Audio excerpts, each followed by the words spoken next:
महिला ने छत पर एक दरार देखी। उसे महसूस हुआ कि कोई उसे छुपकर देख रहा है। वह सीढ़ियों के रास्ते ऊपर गई और सचमुच उसने स्टोर रूम की फर्श के नीचे कुछ संदिग्ध पाया। जब उसने देखा कि यह दरार ठीक उसके बिस्तर के ऊपर है तो महिला को तुरंत सब समझ में आ गया। वह गुस्से में मार्क के कमरे में गई और पूछा कि उसने ऐसा क्यों किया। इस सवाल ने दोनों को चरम पर पहुंचा दिया। उसने पूछा, क्या तुमने फर्श में छेद मुझे छुपकर देखने के लिए किया है?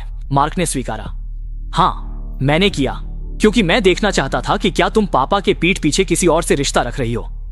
महिला गुस्से में तमतमा उठी और पूछा कि उसने क्या देखा है।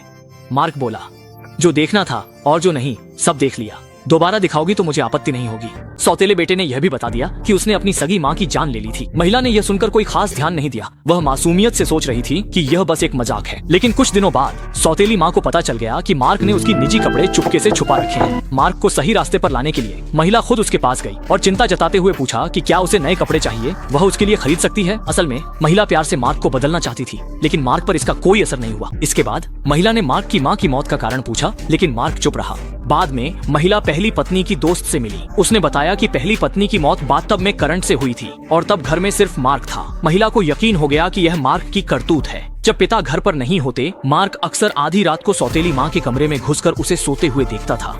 महिला को लगा कि मामला बहुत गंभीर है। उसने मार्क द्वारा कही गई बातें अपने पति को बता दी और उसे लेकर स्टोर रूम में उस दरार को दिखाने गई। पर उसे नहीं पता था कि मार्क दरार ठीक कर चुका था। पति को उसकी मानसिक स्थिति खराब लगी।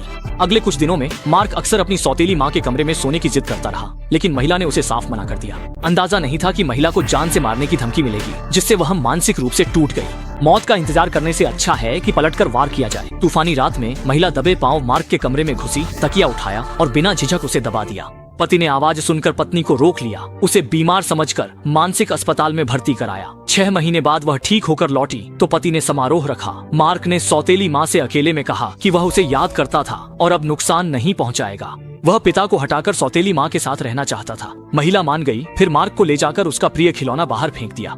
मार्क तुरंत उसके पीछे दौड़ा और अगले ही पल तेज रफ्तार से आती कार ने उसकी जान ले ली। भावहीन महिला ने आखिरकार अपनी प्रतिशोध योजना को पूरा किया।